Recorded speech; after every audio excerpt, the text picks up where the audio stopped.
So the vet, depending on who the vet is, they'll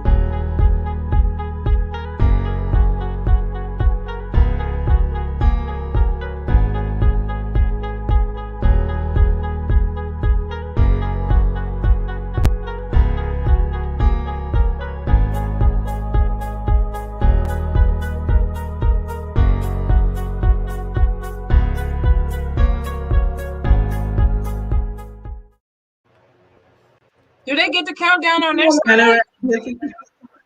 Huh? Do they get the countdown music on their side? Yes. I was like, look at us. I know, right? I was just all like, Yeah, and then the beat drops. It starts fast, and then the beat drops, and you're like, oh, yeah. I know. You're like, I get into it, and I'm like, all the little glitters flowing down. I'm like, okay. Oh, my God. Lynna's fancy. Okay. I'm like, can't keep up. What's up, Lyssa? Lynna, you want to introduce Sarah?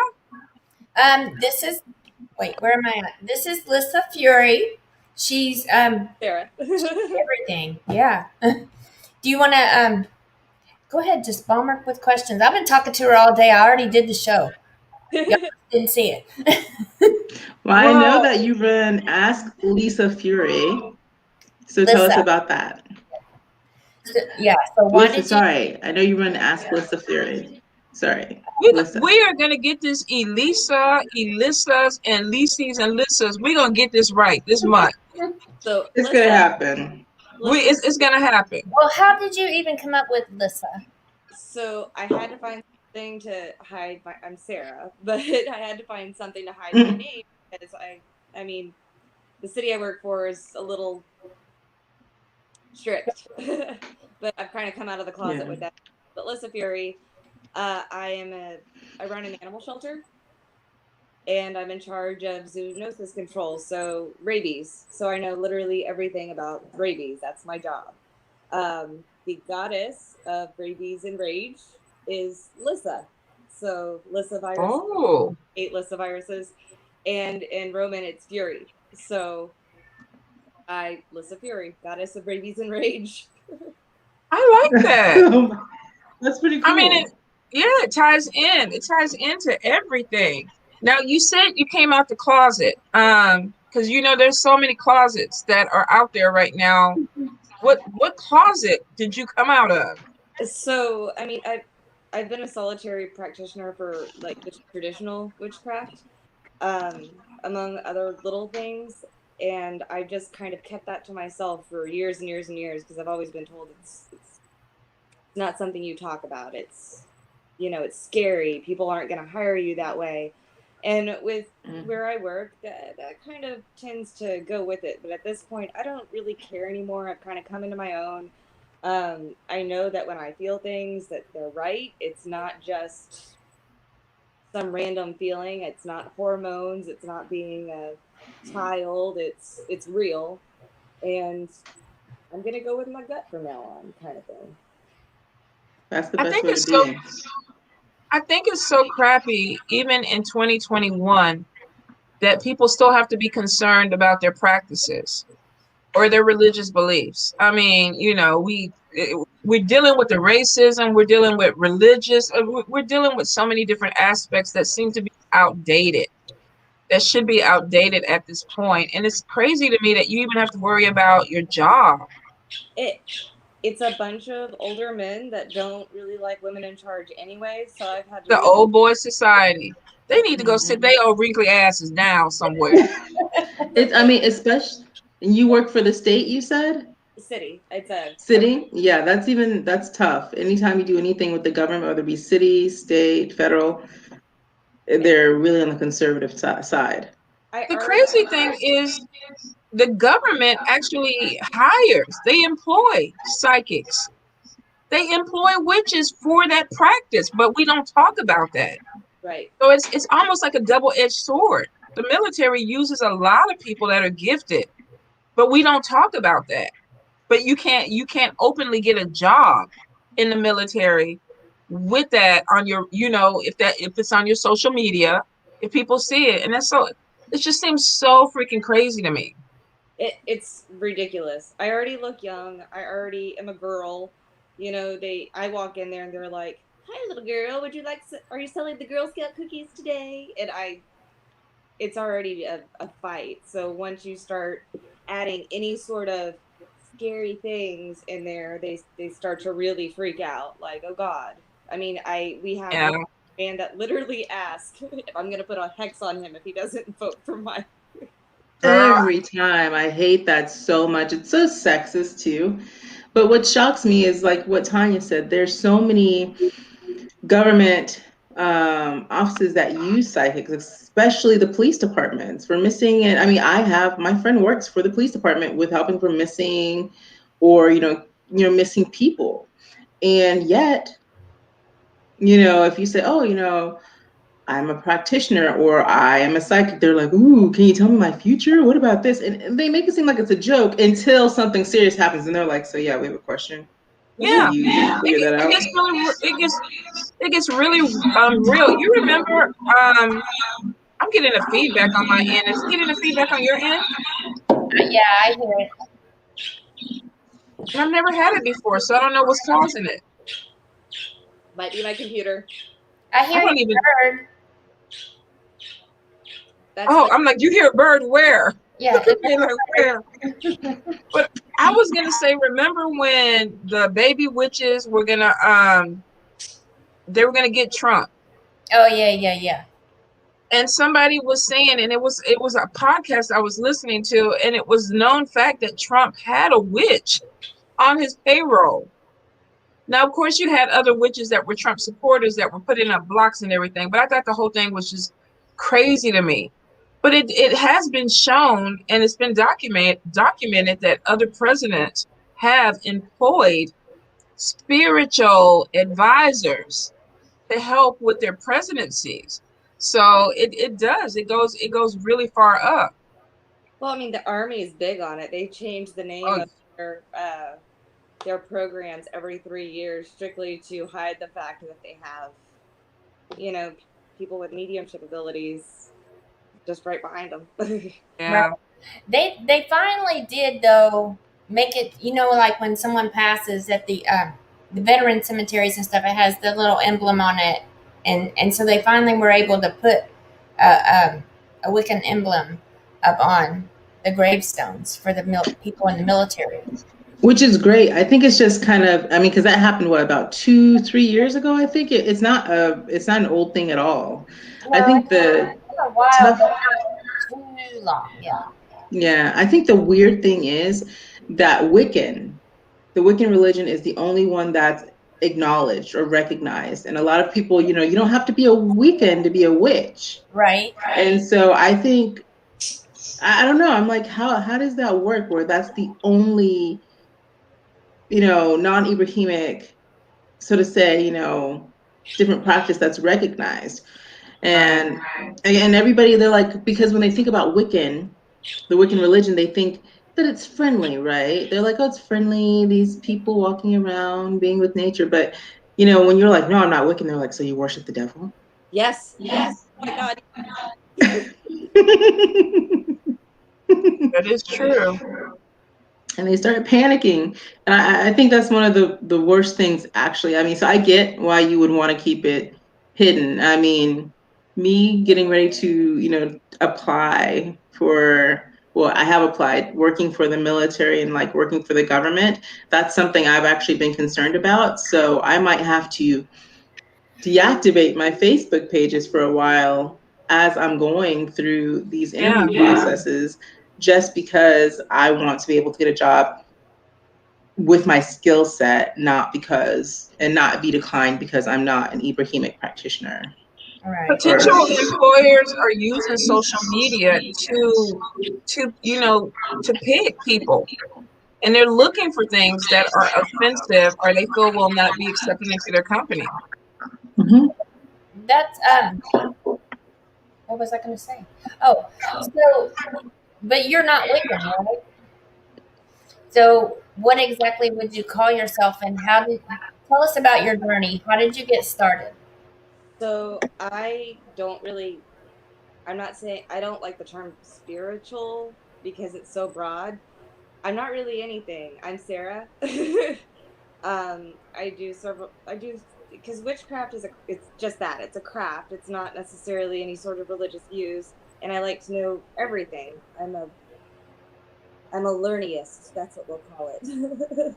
I like that. But I'm a matriculator. There we go. We'll go with that. Sounds better.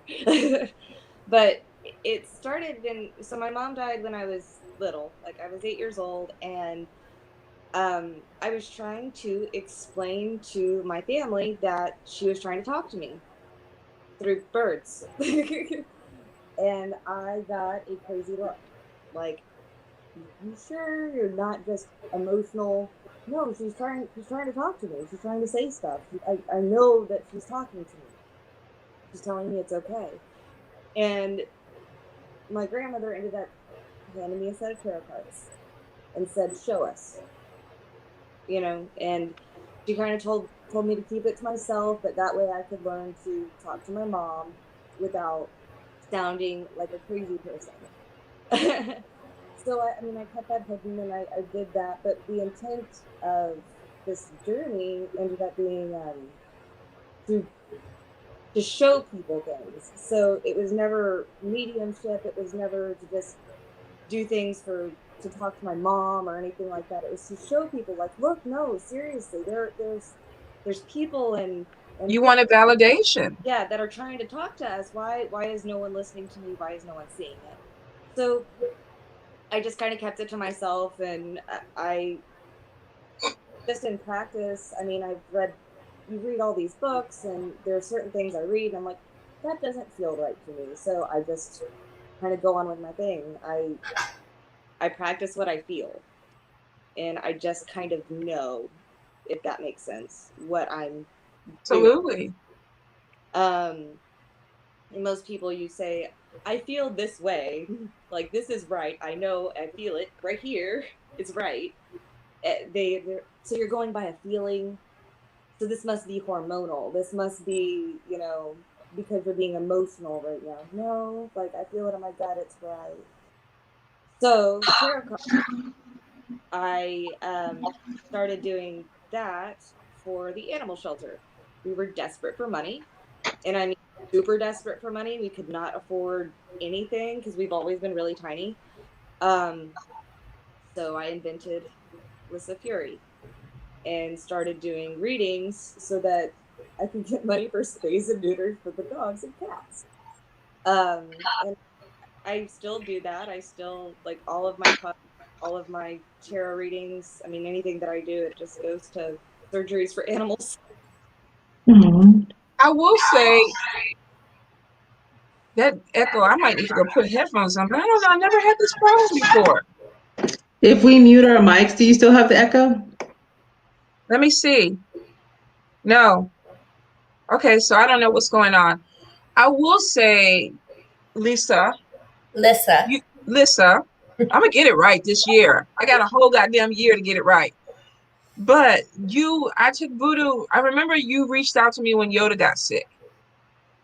And I love the way you said, I feel, because that's normally the sign of an empath. That's how empaths talk. They don't say, I think. They don't say, I know. They say, I feel, because that's how you connect with people.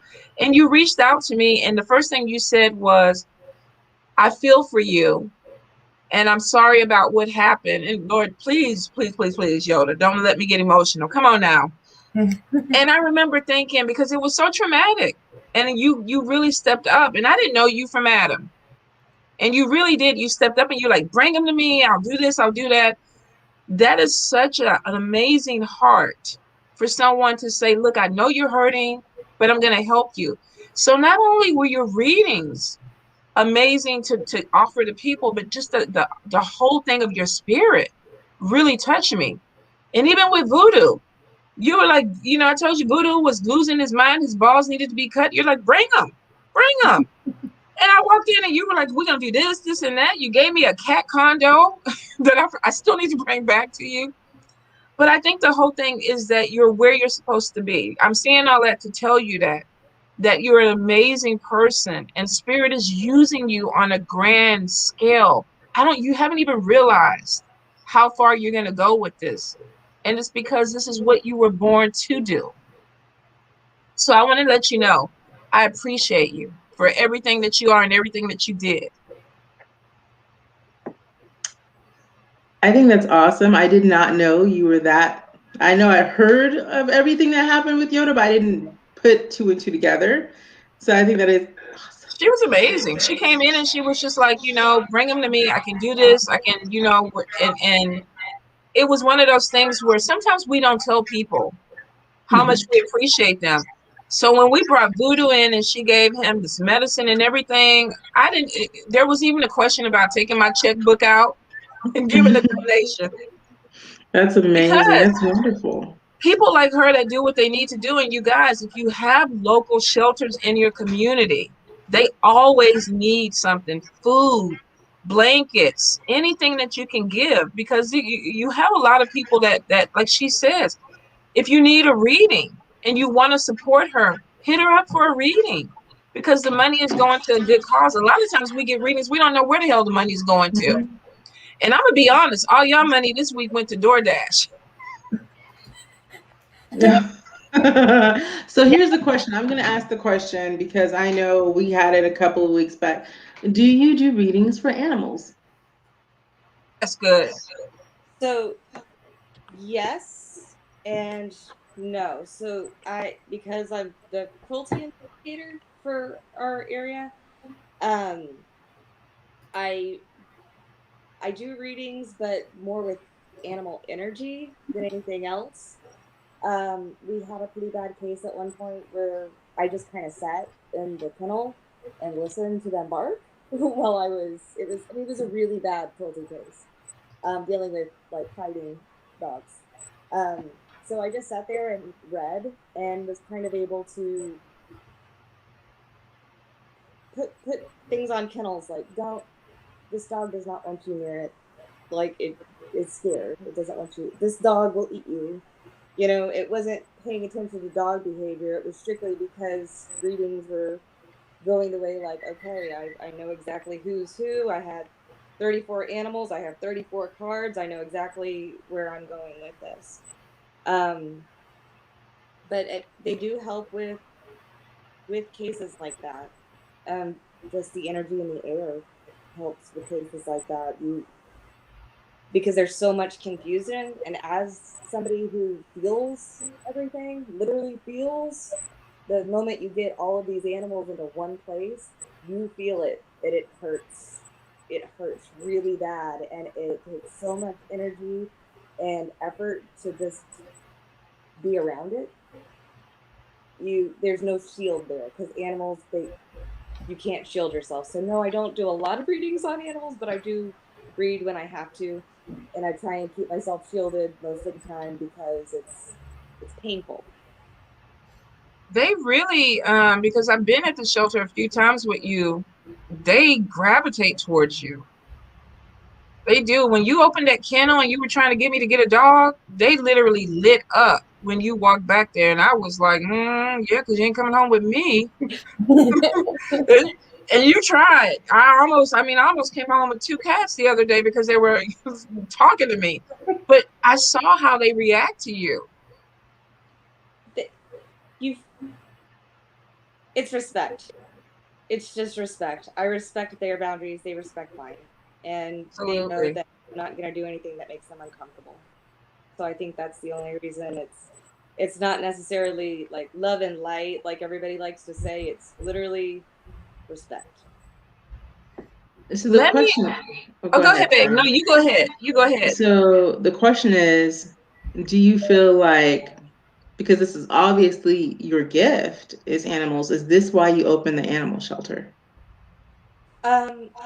So I've always done the animal thing. I've always been around animals with my entire career. So I was a groomer before I went through with the animal shelter stuff. I was a groomer for normal pets. I was a groomer for ringside grooming, like these beautiful, gorgeous animals. And then I said, screw this, because it was all about money, and I started grooming for rescue. So all these animals that are super matted and terrible looking, and then it was community outreach at that point. It was there's plenty of poverty in our area. That doesn't mean they don't deserve a dog. They love their dog, but they still need to get their dog groomed. And when it's $68 to go groom your dog, Yeah. and it's $68 to feed your children, when are you going to be able to pay, right? Absolutely. Doing that. Then I wanted to change things for the community, just in general. So I started. I went and became an animal control officer for the shelter I work at now. And then I saw the ridiculous conditions these poor, not just animals, but people were in. It's a lot of lack of education. They don't know. I mean, when you're so depressed because you don't have any money, right? You're so depressed, so easy to forget about that dog in the backyard. Not because you want to, Yeah. evil, but because you can't even take care of yourself. You just don't think about it, right? So I started seeing this terrible doom cloud over everybody, and I just wanted to help. I just wanted to fix it. And then our shelter started taking off. The director at the time decided to leave, and I took over, and we've been community outreach motivated ever since. I mean, there's still people that are fixing their fences from Harvey, which was forever ago, that the insurance companies didn't cover it. If you're below $100,000 a year with your property, they don't give two shits about you. So it's our job, like, as you know, well, I say it's our job as the animal shelter to help people, but it's our job to at least help the animals. So if we can build a fence to help them keep the dog in, and they don't have to pay for it, I'm down. So that's You go above and beyond. You really do. yes and no, because me and Lynna were talking about this earlier. This like, are you a light worker? Are you a dark worker? Are you whatever worker? I always tell people I'm a silverish gray worker, because while I don't want to hurt anybody, I will fuck you up. Don't mess with me, please. Do no harm, keep no shit kind of thing. That's what I live by. So it's, while yes, I may go above and beyond, I also don't deal with crap either. I'm not gonna let someone walk all over me or hurt my friends or family because they just want free shit. Right. Whole lot of power in a little bitty frame. I like that. You're strong now. Let me ask you, because I know your shelter is a non-kill shelter, which I think is really amazing. If you can find and rehome an animal, or at least keep it.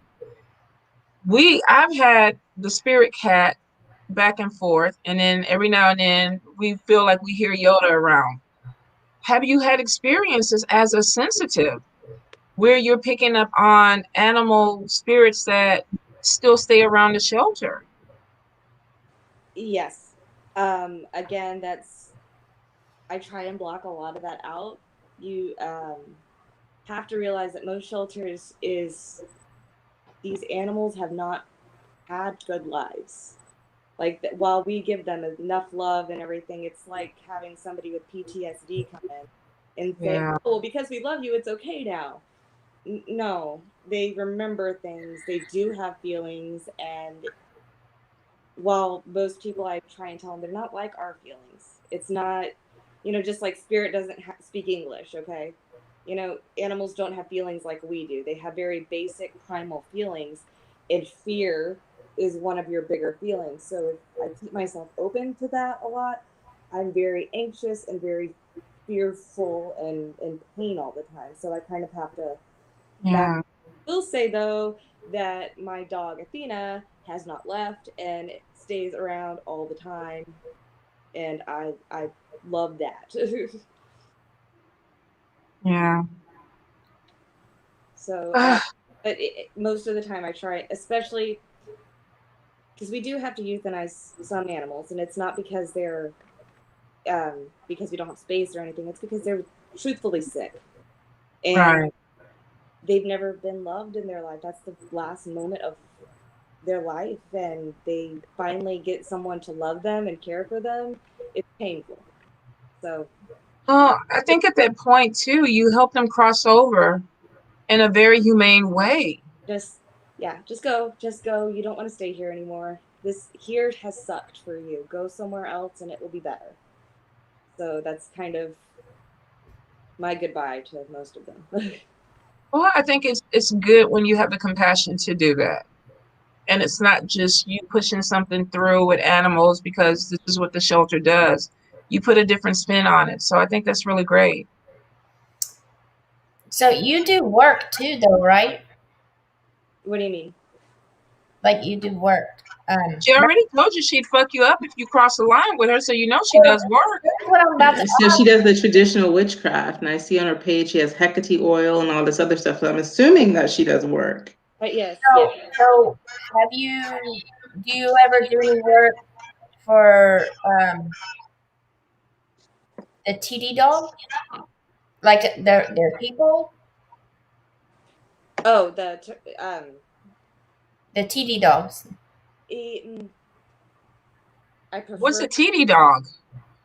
I'm confused by that too. So it was a cruelty case.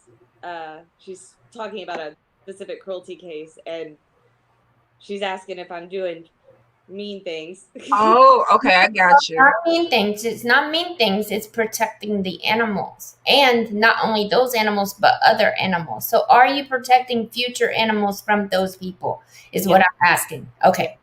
You know she can't talk about the work in an ongoing situation. I'm just saying it was The case is not yet closed. She can't Yeah. talk about an open case. not closed until I want it to be. Okay. That was clear. As long Moving as on. you're doing something, I'm cool with that. No, I definitely am. No, I do a lot of herbalism, so I work with a lot of plants. I work with a lot of herbs, and I try and help people as much as I can. And to be honest with you, it actually really helps in the field, like when we're doing animal control stuff, because some of these people just need, even if it's a placebo effect to them, you carry those like rollerball things with you, and you're like, if you just draw this little sigil on your wrist, you know, you'll be able to be calm and cool in certain situations, and it's actually really helped people. I mean, it's kind of amazing how much they're like, oh, cool, where'd you get it? And I'm like, I don't, Walmart. I don't necessarily tell them that like, I made this and I promise you it will help you, but it's really interesting to add work with work. That is interesting. Yeah. So here's my question, because obviously, in reality, if we place it, you're the community witch, right? You take care of the animals and you take care of the people. So surely you're known as just more than Sarah. There has to be some nickname they have for you, like all the help you give. Just Sarah. Just Sarah. Just Sarah. I don't talk about it. So, like with Tanya or anybody that I've helped. I mean, I just help them. I'm not announcing that I've helped them. Mm-hmm. So, I mean, if people talk to each other, they're probably like, "Yeah, no, she's totally helped me too," but it's not something that it's something I want to do, not something I need people to know I do. If that understandable. That's true. So how big is your community? Is she's down there with you, Tanya? No, closer to Lynna. Oh. Lynna's daughter works with me. I figured. I'm slowly piecing it together. I'm figuring. So yeah, okay. So she's closer to Lynna, but that's a big community. Then it doesn't seem like a small community that you service. So we actually do 3 different cities. It's not super small. It's there's a big dynamic change in all 3 cities. I mean, a huge change. Like we literally had the wrong side of the track. it's ridiculous. So you kind of have to change your attitude with each city that you go to and see what exactly that they need. But Because you got that one town is like backwoods hillbillies, and then the other town is like the hood, and then you're right there at the tracks in the other town. Because I felt like I drove through all of those. So you did. okay, I did, because I was like, yeah, I was in the backwoods. I saw the hood, and there was a couple of nice places. But I think the whole thing about it is just it looks like a thriving community where you could get a lot of help if people really knew about the shelter. Do you get a lot of help from the community? Yes and no. It just depends on, especially with COVID and everything else that's been going on. It's really hard to get that kind of attention. We have a staff of 6. I mean, it's a really tiny staff with lots of things to do, so it's hard for us to market a lot. We also have 3 really big shelters around us that are established, and we've only been around since 2015. So it's kind of hard to be like, hey, I know I've been supporting your local Yeah. You're here now. So it's difficult. I will say that Taylor, Lynna's daughter, because she posts a lot of pictures with the animals, and she's very creative. And Taylor is not one to take no for an answer.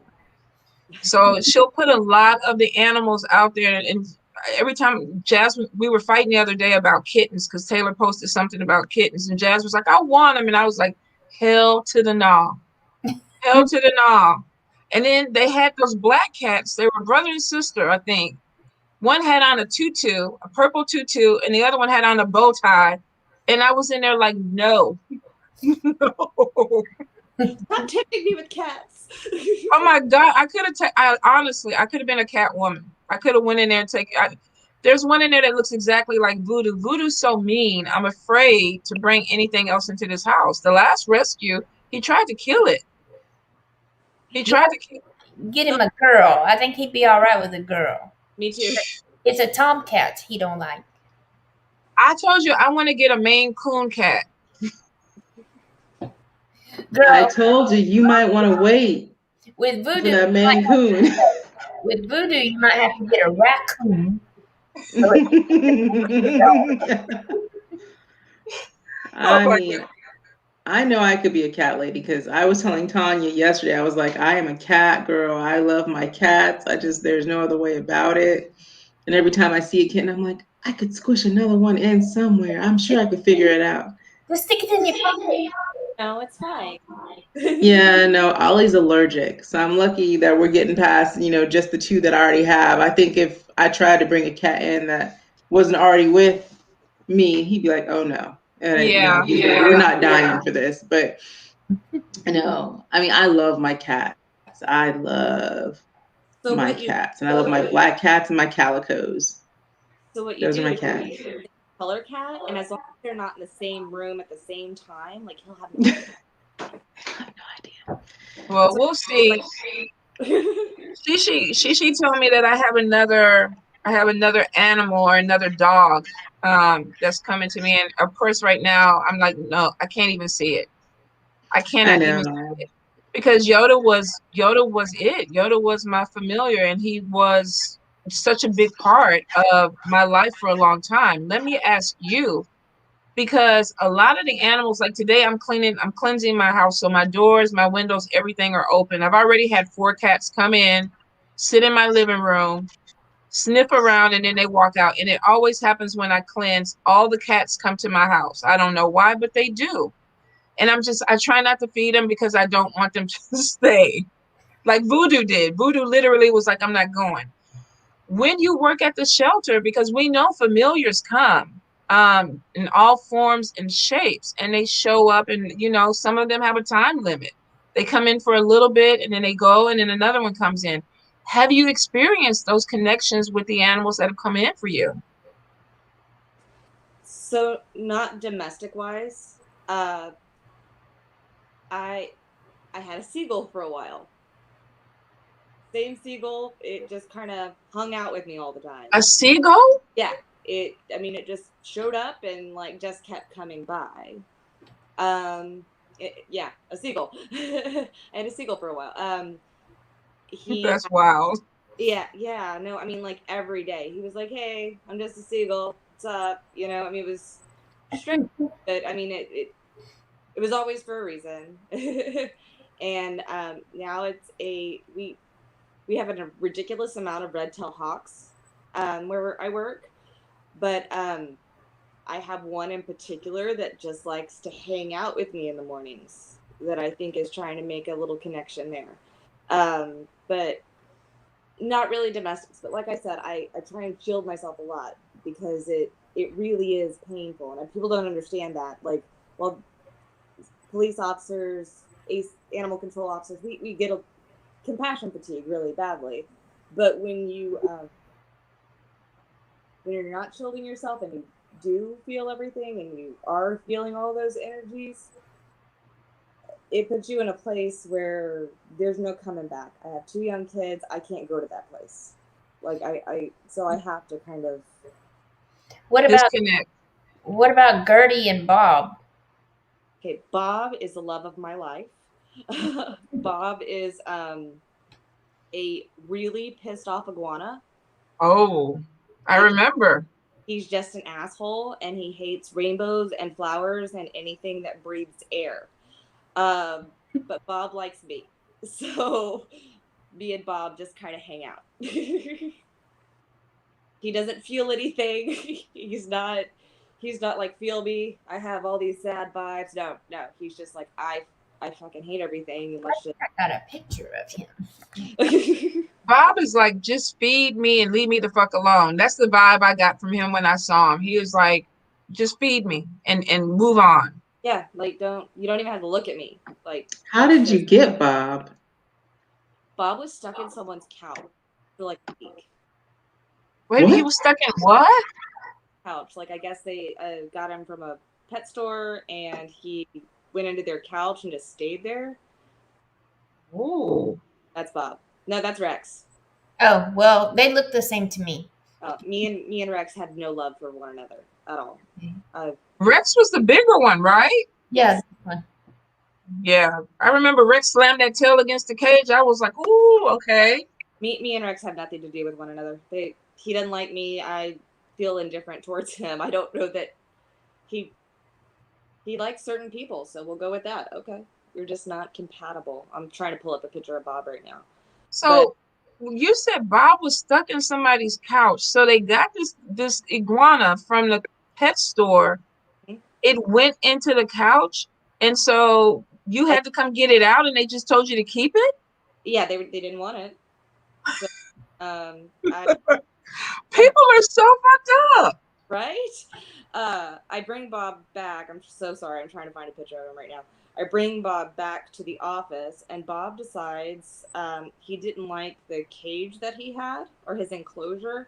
So Bob got out of it, and Bob sat on my desk and took over my entire freaking office for like a month. Like, my entire office. He would sit on top of the phone, so I couldn't answer the phone. He's like, no, we're not answering the phone today. We're not doing this. He'd sit like on a chair, and he's like, you can sit on the floor and worship me. wow. He looked like he was something else. He definitely. I want to show y'all a cute picture real fast. Taylor, we were talking about being an old cat lady a few minutes ago. Taylor did this to Bernie. Oh my God. That's why I say Taylor is creative. Taylor is creative with marketing and promoting the shelter. 100%. All of these cats are shelter cats, except for this one over here. That's her cat. So that's Bob. Oh, Bob's a skinny one. Okay, so Bob, where exactly in the couch was Bob stuck? This is my curiosity. I'm like, did somebody push him in the crevice of the couch, I'm or was stuck he on under there the too. couch? I'm having a hard time processing that too.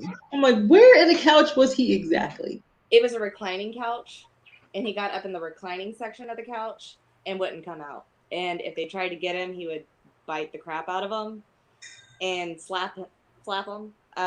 Finally, when they did get him, they pulled him out where he broke like most of his toes on his little right foot.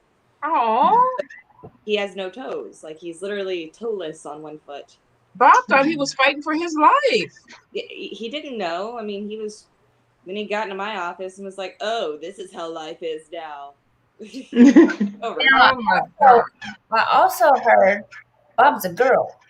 Bob is a girl. We don't How talk. did y'all find out Bob was a girl? I don't judge Bob's gender.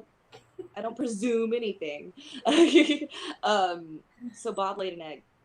Oh, okay. Oh, okay. And I was I'm sorry. like, "Hey, Bob, you laid an egg for girl." I thought like you lifted Bob up and was like, oh, Bob doesn't have a dingling or something. And then put him back down.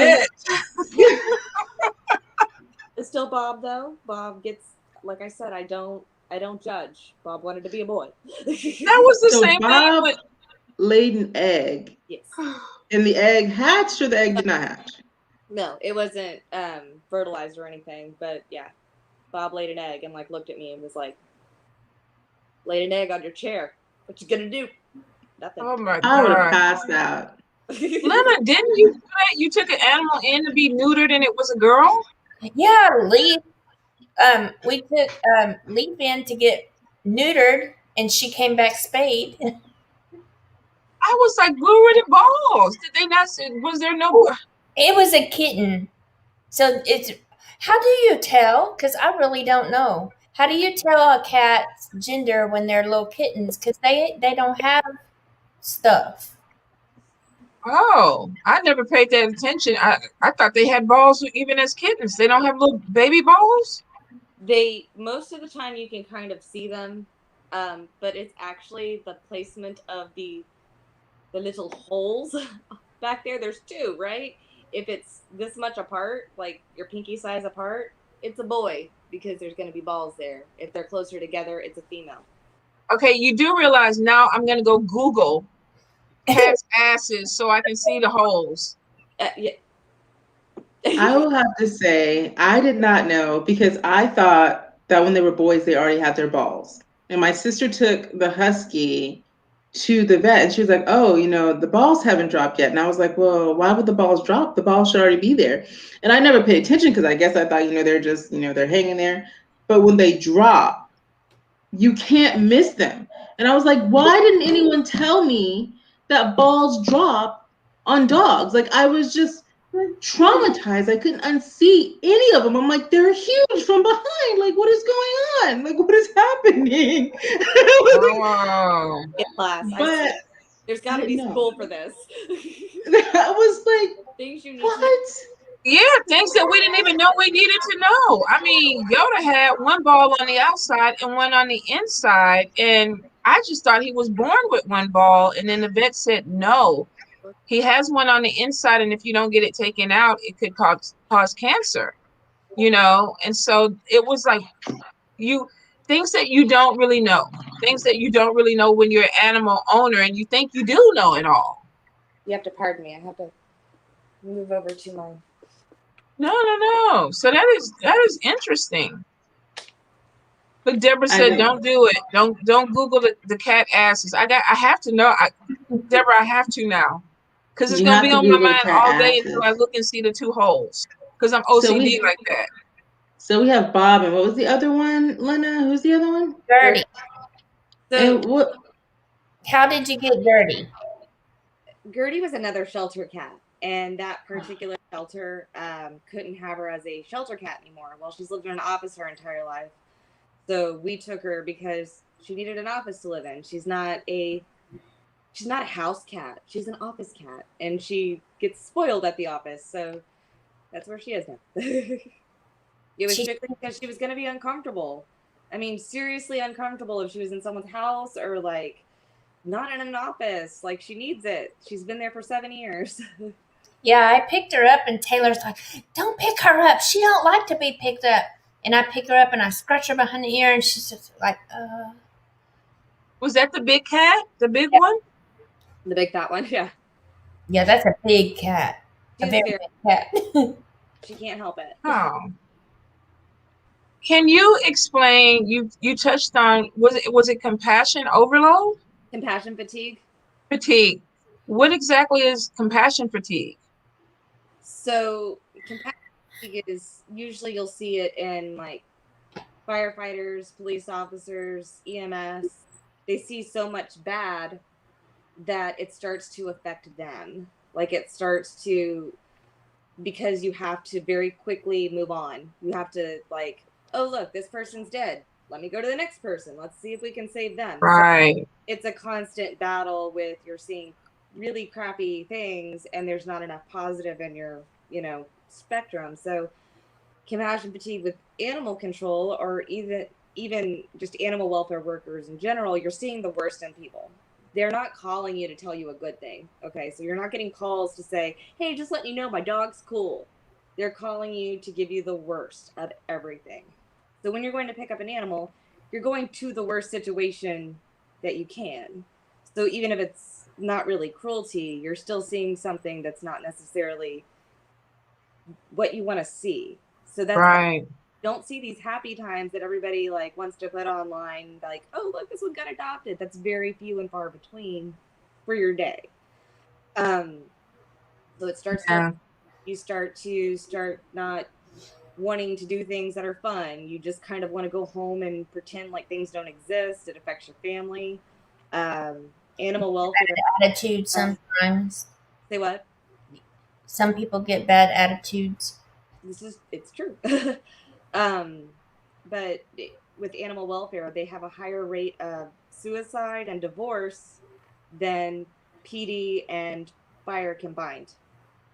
Wow. You're So not seeing people that are in a bad situation. You're seeing innocents that don't have a voice in bad situations. And sometimes you have to be the person to be God and call life or death. So how do you combat that? Because I know, if you don't mind, Lynna, you said your daughter went through that or is dealing with that. But I mean, what are the ways that you can combat that? Because that is very heavy energy. So,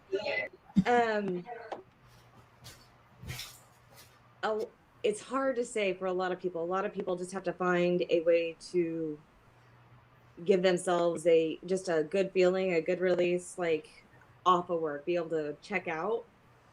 I don't get the pleasure of checking out because those things kind of stick with me. So with me, it's herbalism. Like I like, especially like Lynna, she called and said she needed something, and I'm like, I got that. Like that's what gives me some sort of release, where it's not something bad, it's always something positive. And I feel like I kind of have, like, I've tried to find a community, if you will, to try and support me for that. Sorry, my computer's doing a weird thing. No, you're fine. I think a lot of people can relate to that, especially with 2020, because I had to Google grief overload at a certain point because it's like, what am I feeling? It's like you go to a funeral and then 3 days later you get a message that you have another funeral to go to. And then a month later, there's another funeral. It got to the point where I just didn't even want to write my condolences. It just, I would put my, and the rest of the phrase would come out and it would just make me angry and sick. And it was like, you're not getting a chance to get over one thing before something else happens. And then I think coming towards the end of the year when Yoda died, I literally just shut down.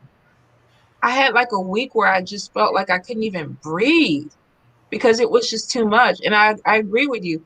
I had to figure out things that took me out of that energy because I think it could have destroyed me. It can. It really, really can.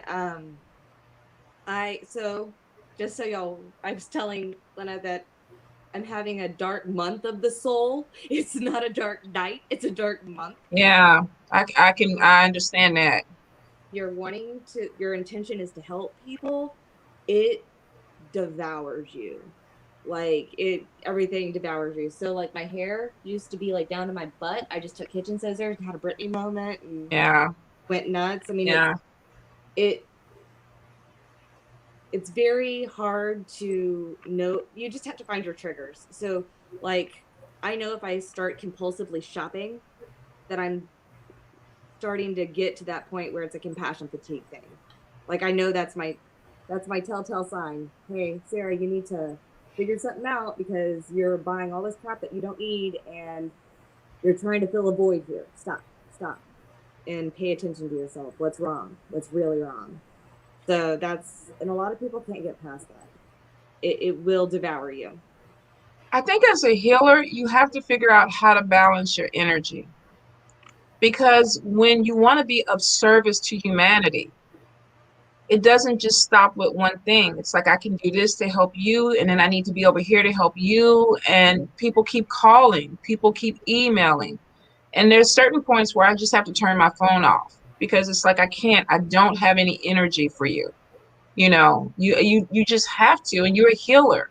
You're an empath, and the world has been really heavy the last 3 years. The energy has been really heavy. So many people lost their fur babies in 2020. Well, and then Harvey too. Yeah, I mean, we've had big things that have happened that we haven't gotten past the pandemic, everything being shut down, the isolation.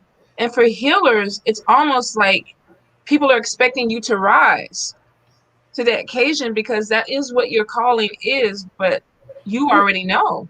You got to balance it. Yeah, there's no one there to heal you, so it's... Yeah, healer healed ourselves. Yeah.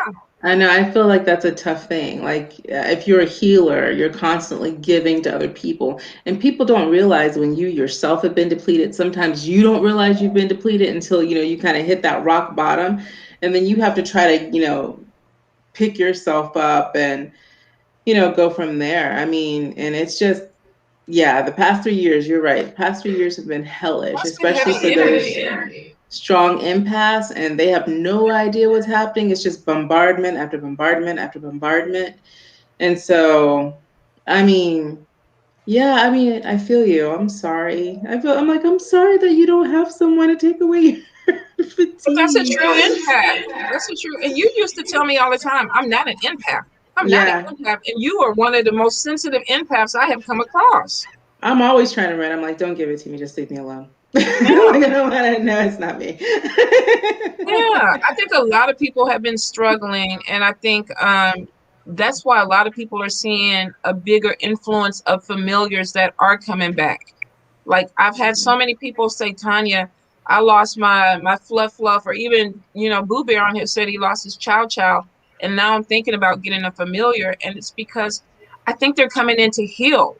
Like, even the conversation we had yesterday, Shishi, where you said voodoo is not a practitioner familiar. He came in a year before Yoda died, and I think he came in because he knew Yoda was going to die. And I needed something, and he stepped into Yoda's place when Yoda died. He started sleeping with me. He started acting like a dog. He wouldn't even spend 2 minutes with me when Yoda was alive. Well, probably because Yoda didn't let him get close to me. But when Yoda died, he started sleeping in the bed, snuggling up to me. And I think what he was doing, he was helping me with grief because that was his role. But no one ever tells you, like, and I feel like, a lot of witches, a lot of practitioners have cats, but especially empaths, because cats, when they rub against you, they take away that energy and they walk away with it and they transmute that energy. And so that's why they speak so much. I feel like they're the selenite of the animal world, if we could say it. They will take that energy, cleanse, and transmute that energy because they do. True. And so, like, I was telling you, familiars don't really ever go away. Somebody asked me, they're like, my familiar has moved on. But I can see sometimes, depending on who it is, where did the familiar go? The familiar will sometimes reincarnate and be with someone different as well. So it's not always, the energy doesn't go. Yeah, you can definitely feel it. We got a cat that keeps meowing. Remember, Lynna, when was it? Was it a few weeks ago? We were in here doing something. Voodoo was somewhere chasing ass. When I brought Yoda over to your house, and we did that day. So we're sitting at the table and we're talking, and all of a sudden there's this meow, and it sounds like it's right in between my legs. I look down, Lynna looks down, and there's no goddamn cat. And the cat's been meowing like crazy. Like, okay, who are you? What do you want? Yeah, But we both heard them at the same time. And it's like, what? yeah, it was wild.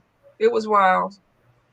So cats are good though. You have to have a cat around, even if it's a energy cat.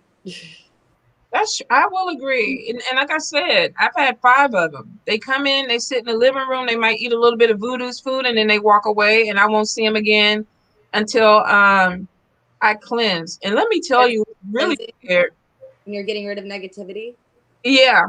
And I think that's what they do. I'm cleaning out, and they come in and they take it, and then they go, and then next month they'll come back and they'll do the same thing. They'll walk around the house and they absorb it and they come back. So I know what they're doing. But it was a weird thing that happened with Voodoo. When we first got Voodoo, he was shitting all over the place because he refused to use a litter box. He still refuses to use a litter box. But I put him in the laundry room and I went to sleep. About 3 o'clock that morning, there was a cat that was on top of my head and he was purring. So I instinctively rubbed him and was kind of soothing him and kind of pushed him off my head a little bit to the side. So that morning I woke up and I was upset with the kids. I was like, why did you let the cat out? You know he's going to shit. You know he's going to pee. If I put him in the laundry room, he needs to stay there. They were like, we didn't let Voodoo out. I was like, what are you talking about? You didn't let Voodoo out. Voodoo was in my bed with me all last night. I opened the laundry room. Voodoo was in the goddamn laundry room. I swear to God, he teleported his ass. I don't know how he did it or if it was the spirit cat, but I was like, okay, yeah, I'm not losing my mind. I know that's one of those things with animals. They are so intuitive and they have so many more gifts that we don't even understand that they can do. But that freaked me out. I'm not even going to lie. It freaked me out. I remember when you was telling me about that was before Spooks passed too, wasn't it? I think no, you're right. It was before Spooks passed. Spooks is probably the one in here meowing. Yeah, I think so. I think Spooks was under the table. Oh, I'm sorry, Sarah. Say it again. I said he just wants to talk. Let him talk. She judgy. Yeah. Well, Voodoo is probably the most vocal. We call him the Oracle because he comes in, and cats don't have to meow. I know they don't. That's not the way they communicate with each other. Voodoo will come in here and have a full-blown conversation with you for about 20 minutes. Meow, meow, meow, meow, meow, and then look at you crazy because you don't understand what he's saying. Learn the cat speak. Come on now. Girl, I'm trying. I pull cards on him. Sometimes we hear, sometimes I miss the mark, but I pull cards on him. But I noticed going to the shelter, you have some that definitely, it's like they're looking at you, like they have these little faces and they're talking to you. Like, look, listen to me. And that's probably a lot of what you see when you rescue them. Yep. Is that they're trying to communicate with you. So the worst, and this has nothing to do with being empathic or anything like that, but the worst thing you can do at the shelter, this is the most painful thing, is to get a dog to trust you in the field, or a cat. Come on, let's go. Here's some treats. You get them in the car, and they're so happy because they feel rescued. And then the moment you hit the shelter door, because they hear all the other dogs barking, they put on the brakes, and that dog last week, because their whole look is like, you betrayed me. Why did you do this to me? Why did you pick me up to bring me to this terrible place? Oh God. That's where yes. That's where you're like, oh God, I'm the worst thing in the world. I experienced that when I dropped Voodoo off, and I was like, oh my God, he knows he's about to get his balls cut. He looked at me like I had dropped him off, and I think deep down inside he thought that I was not coming back to get him. He gave me the most hurtful look I have ever seen from an animal. And I was just like, I'm so sorry. I'm coming back. I promise you I'm coming back. And then I felt so bad about cutting his balls off, you guys. You shouldn't. I'll tell you, when you I did, though, Sarah. I'm not going to lie. I felt so bad. He was playing you, and I'll tell you why. Because the little girl cat next to him was all flirty, like, hey, look, I'm over here. I'm on this side. And he was all over the place. Meow, meow, meow, meow, meow, meow, meow, meow, talking to her. Oh, he loves ass. He loves ass. Kitty ass, girl. He loves it. So he he got you. He needed it. So while dogs are awesome, and I love dogs, they have emotion, cats, their bond is stronger with their people, and their hearts break easier. Oh, So wow. if you, for example, like I don't declaw cats. I don't believe in it. We won't go into it, but declawing cats terrible. Don't do it. Anyway, so at about 8 or 9, the declawed cat will start peeing on a rug or peeing on something, and they turn them into the shelter because they now have litter box problems. What they don't realize is that it's their fault because they declawed them. They caused it. It hurts. It's arthritic. The cat's mentality is to fight or lay down and die. Those are the two things that they're going to do: fight or lay down and die. And when you've taken their one defense away, which is their claws, and you've put them in a situation where They're vulnerable. They lay down, and you literally watch a cat, this big, giant, beautiful, majestic cat, break. And I mean, the moment and it's hard to pull them out of it. I mean, you have to literally like force them to eat and force them to care, because that person, they were so dependent on that person that now that they're gone, they don't feel like life is worth it anymore. Like they don't understand that. So that's, cats bond way, way stronger than dogs do, and people don't realize it. They're very loyal, and when you reject them, they feel it, and it shows, like literally physically shows. It's very, very sad. Oh, I'm telling you, I should have taken a picture of Voodoo's face. I have never seen him look that sad, and I really think that when they closed that cage, I think he thought that they're getting rid of me, that she's not going to come back. And I remember just driving, going, oh my God, oh my God, oh God, of course, freaking out. But I did the same thing when I got Jordan circumcised as a baby. I was like, oh my God, oh my God, oh my God, I'm taking away something that was supposed to be there. It's just the guilt. We do tend to over emotionalize animals, like because we feel bad. So like, Oh God, yeah. Well, you had that dog. Remember that dog that came in last week? The lady and her kids picked it up.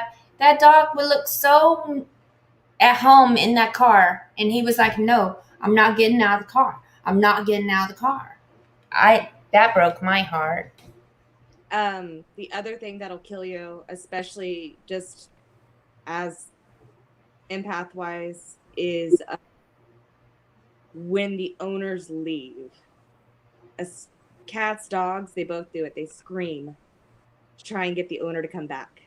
Oh, Yoda used to do it. Jazz would make videos of it, and it would be like, oh my, he would just howl. I had 2 dogs get dropped off, and I put them in the cage, and I'm like, are you sure you want to do this? Are you sure you want to give them up?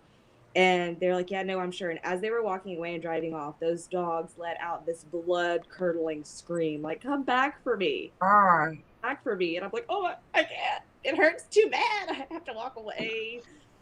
So I was so upset.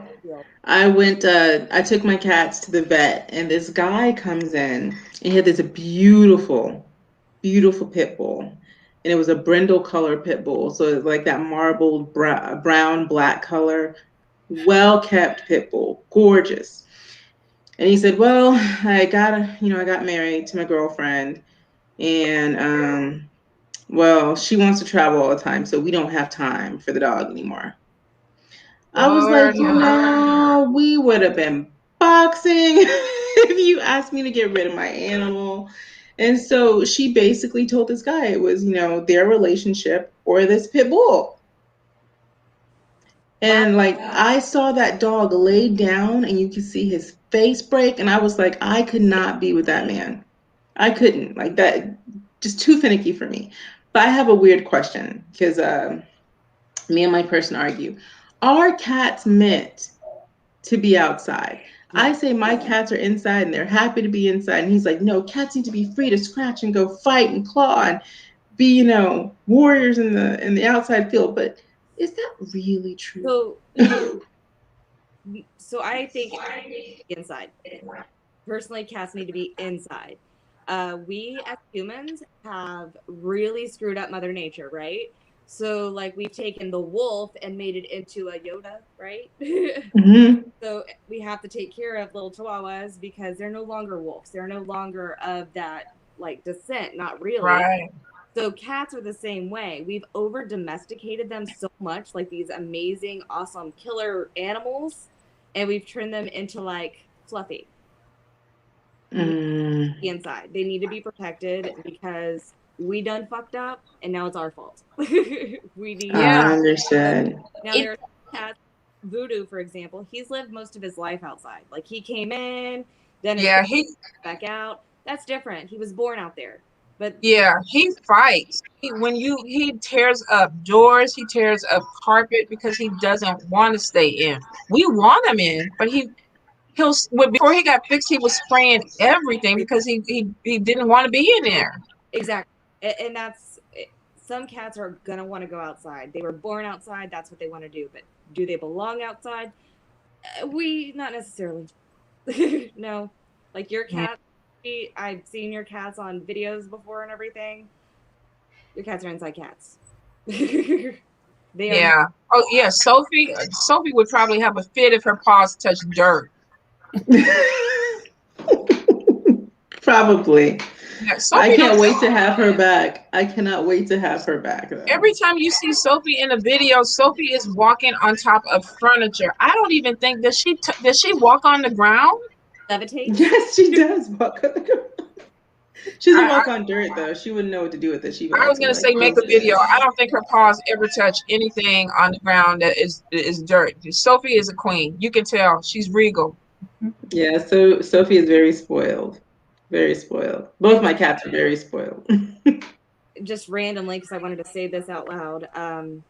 Working with animals, working with the public, working with that and putting so much into it, I cannot communicate with I can't do mediumship or read for myself. So if you're willing to help people, most likely you cannot read for yourself. I can't communicate with my ancestors. If they are communicating with me, they hit me with waves and then they say bye. I can't concentrate on it. I'm gonna have to get with you. Man. It's about taking away the emotions. A lot of readers say that they can't read for themselves. And it's not that you can't read or connect with the ancestors. It's that your emotions are too connected to the outcome.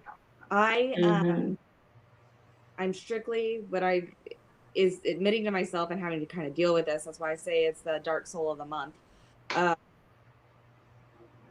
dark month of the soul, whatever. You know what I'm saying? I'm not ready. I'm too focused on everything else that I'm not ready to hear. I'm not ready to try. I do try. And that's honest. That's good. Well, it's honest, but it's also very sad sometimes because I'm like, I know I want this really bad, but I'm not ready for that. I have way too much on my heart right now, and I have way too much that I'm dealing with to really understand what would be said. I would make the outcome, especially with other things that I'm doing. That energy stays on you, and it's very hard to get it to go away sometimes. Yeah, you're very gifted, and I will tell you this: I didn't open up completely to spirit until I was probably my mid-40s. I'll show you though. Well, I'll because I literally was like, I need to be in a place where I can fully commit to this. So I always tell people when they're like, my gifts aren't opening or I don't want them to open, don't even worry about it. Because just like you said, you have a lot going on right now. You're not going to be able to fully commit to it. There is going to be a time when you will know and spirit will talk to you and it'll start. It'll start. A lot of it is kids and stuff, like real young kids and a 2-year-old and a 10-year-old. It is so hard to be able to focus on things like that when you have like bubble guppies playing in the background. I'm just saying.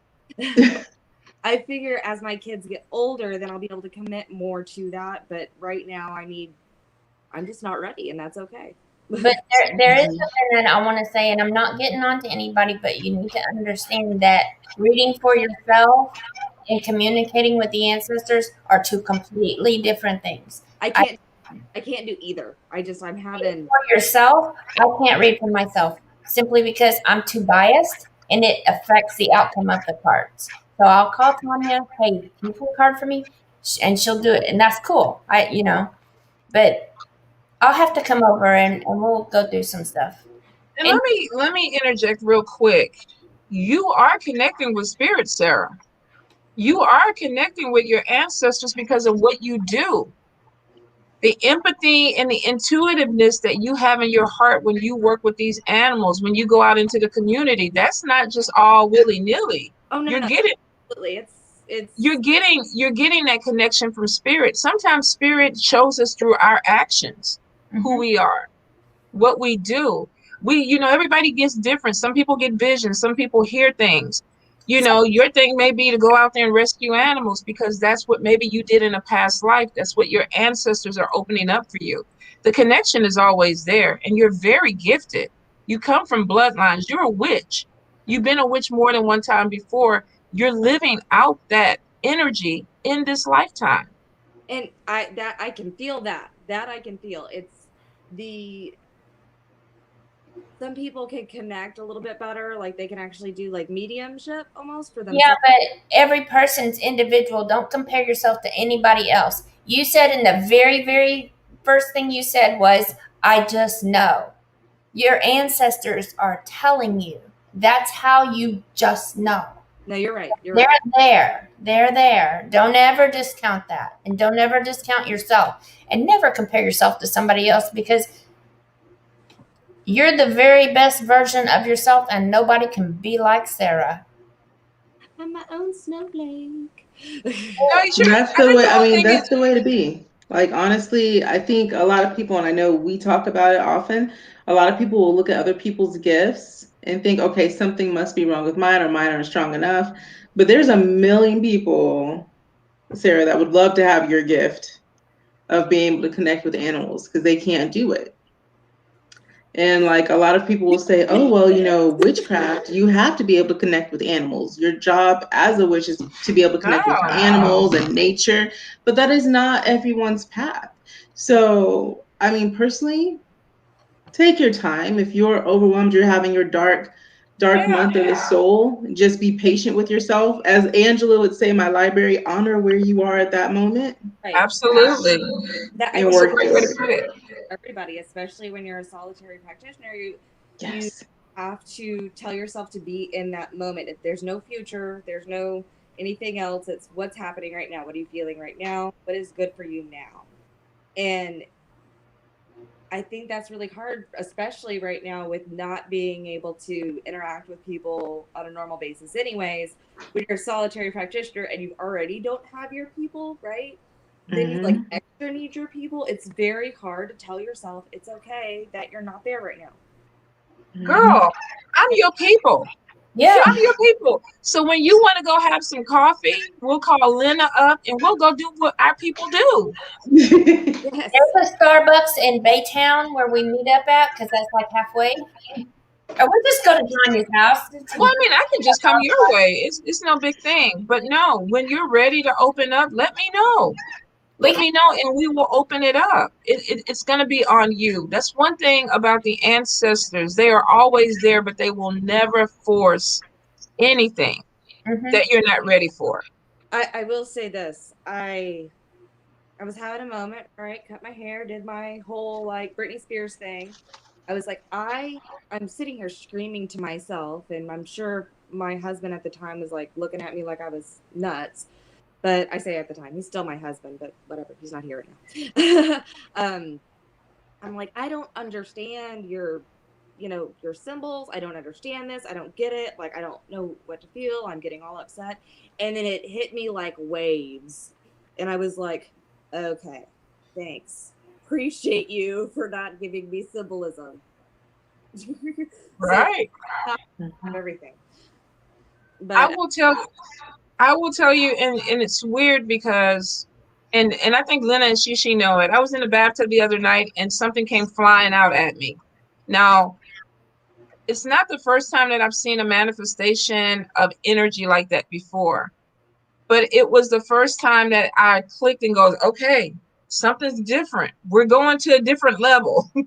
we're seeing some things that we weren't seeing before. And I'm like, okay, wait, spirit, give me a hot second to acclimate to this.